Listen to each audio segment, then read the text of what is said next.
I'm going to start by saying good luck, Abby, because I haven't been in a courthouse in 13 years.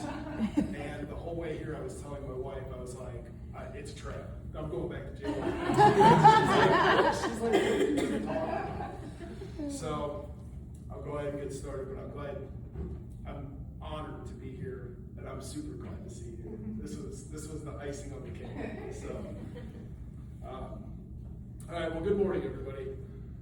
First, thank you to Judge Poland, the probation officers, the treatment team, and everyone involved with drug court for allowing me to be here today. I do want to thank two very important and influential people real quick. Obviously, Angie, first and foremost. I owe a massive chunk of my success to you because you were every bit of grace, understanding, and fear that I needed when I left here 10 years ago. Second, I want to thank Heather. As Heather stated, her and I went to high school together. We were friends. We both took two very different life paths. I'm honored and blessed that our paths could cross in this fashion 20 years later. This is cool. Guys, for me, it's an incredible honor to be here. And it's not because I have all the answers. I don't have any of the answers, to be honest with you. But it's an honor because 13 years ago, I was sitting where many of you are today. The last time my family gathered in a courtroom like this, it wasn't to celebrate. It wasn't for graduation, and it wasn't for recognition. It was because I was standing in front of a judge, and I was staring down the barrel of a 24-year sentence. 24 years, that means I would have just been about halfway through my sentence. See, I'd spent 2 decades destroying my life, one bad decision at a time. Years addicted to heroin, years lying, years stealing, years manipulating, and years hurting everybody that I loved dearly. I convinced myself that that's just who I was. I convinced myself that a good life wasn't for me and that I didn't deserve happiness. But God had a different plan. By His grace, instead of receiving 24 years, I received 2. Now, don't get me wrong, I'm by no means bragging about only getting 2, and prison isn't something I ever glorify. Prison was awful. But I talk about prison because it was the place where God finally got my attention. Guys, I get emotional when I talk about this stuff, so bear with me. You see, sometimes God has to break us before He can transform us. He has to qualify you before He can call you. Right? I still remember prison visitation. My daughter was little. Every time she saw me, she would run across that visitation room and throw her arms around my neck. She wasn't just hugging me, she squeezed me. Like the jaws of life trying to pull somebody out of an awful, awful wreck. She wasn't just hugging her dad, she was trying to hold on to him. She was trying to keep him from slipping away. Visitation would end and my daughter would wrap her arms around my neck. And she'd scream, just tears flowing like a busted water pipe. And she'd scream, "Daddy, please, no, come home with me." She didn't understand. My son would look right through me. His blank stare spoke louder than any words that ever came across his lips. After one visit, I spoke with my mom, and my mom told me something that just absolutely crushed me. She said, "Chris, he doesn't want to come see you anymore." Now, looking back, I understand it's not because he didn't love me. It's because prison's scary. Prison's a scary place. And he couldn't comprehend it, and he didn't know why he had to leave and I had to stay. Both of my children were hurt deeply by losing me for those 2 years, and all the years that I spent in active addiction. But I'm going to tell you something, those 2 moments, and the reason I get emotional about them is because that's what changed everything. It didn't change it overnight, it didn't change it magically, but they planted something deep within me. From that moment, I made a decision that I was done. Over the years, people ask me all the time, they're like, "Chris, how did you change your life?" They expect some secret, some life hack, some magic formula. And truth be told, there isn't one. I built my comeback 1% at a time. Every single day I wake up in the morning and I ask myself one question, and it's, how can I be better today than I was yesterday? How to be just 1% better than I was yesterday. Not perfect, just better. You see, if I lied yesterday, then today I tell the truth. If I wasted yesterday's time, then today I use my time wisely. If I hurt somebody yesterday, I just make it right today. Just 1%. Here's what I've learned. Nobody builds a house in one day. You lay one brick, then you lay another, and then you lay another. Most people quit because they'll stare at the entire idea of this house, this big project in front of them, all this work that has to be done. Unsuccessful people will stare at this massive idea and they get overwhelmed.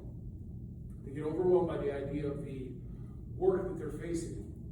Successful people just focus on the next brick. Every good decision is another brick. Showing up to treatment, it's another brick. Going to work, it's a brick. Working out, reading your Bible, going to church, those are all bricks. Keeping your word is a very big brick. Stack enough bricks together and eventually people stop seeing your past.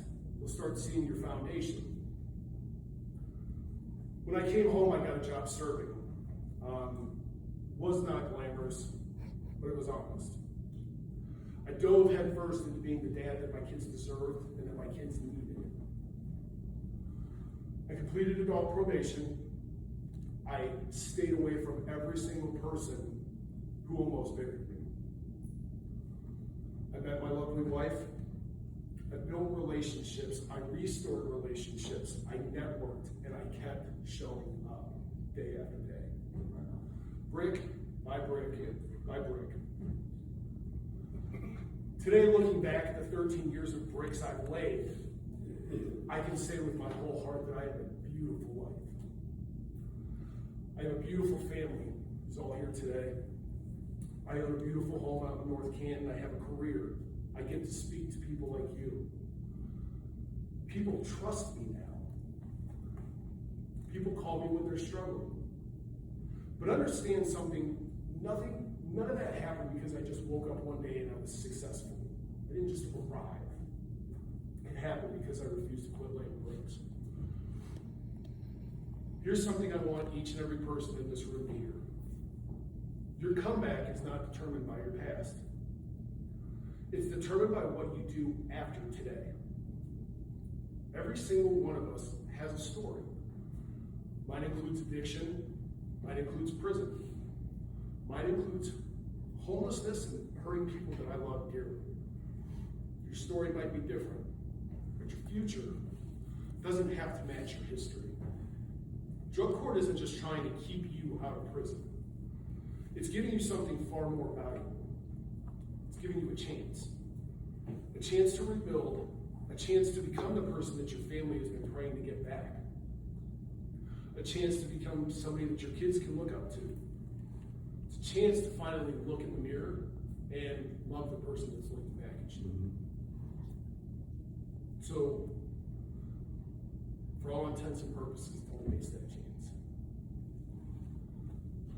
Last but far from least, my foundation isn't built on discipline alone. Discipline is important, hard work is important, consistency, implementation, personal responsibility, all these things are they're very important. And I will tell you right now, accountability is also very important. But those things aren't the glue. It's not the mortar that holds all the bricks together. The glue, the thing that holds every brick together in my life has been Jesus. You see, if my foundation had only been built on my own strength, it would have eventually cracked. Because eventually, life gets hard. Eventually, life gets hard. People are going to die. Jobs are going to disappear. Heartbreak's going to happen. Stress comes. Temptation comes. Disappointment will always come. If your foundation is only built on your own willpower, Eventually it crumbles. Right? Jesus said in Matthew 7 that the wise man builds his house upon a rock. You see, the storms came, the rain fell, and the floods rose. The winds beat against the house. But it stood because its foundation was built upon a rock. I've had storms since prison. I've had dark storms since prison. Life didn't suddenly become easy, but I'm going to tell you right now, my life didn't collapse either. It didn't collapse because my foundation wasn't built on me and my accomplishments anymore. It was built on Christ. So maybe today you're sitting here thinking, Chris, that's great, but I've messed up too much. I've relapsed too many times. I've burned bridges that could never be rebuilt. And I just want to encourage anybody that feels that way by stating you're not breathing by accident. If God was finished with you, you wouldn't have breath in your lungs right now. Right? The very fact that you're sitting in this courtroom today means your story's still being written. Your comeback can begin today. Not next Monday. Not after probation ends. Not after you get a job. Today. One decision, one break, 1%. I'm going to leave you guys with this. 13 years ago, I sat in a courtroom just like this. A lot of my same family members that are here today were there then. And they sat in this courtroom wondering if they were losing me forever. Today, I stand triumphant in the courtroom because my story didn't end there. God took the very place that once represented my greatest shame and turned it into a platform to share his faithfulness. So wherever you're starting today, just start. Lay the first brick, then tomorrow lay another. Be 1% better than you were yesterday.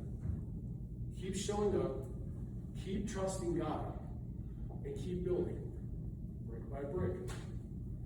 One day you'll turn around and you're going to realize that what God built through your faithfulness is stronger than anything your addiction could have ever shown.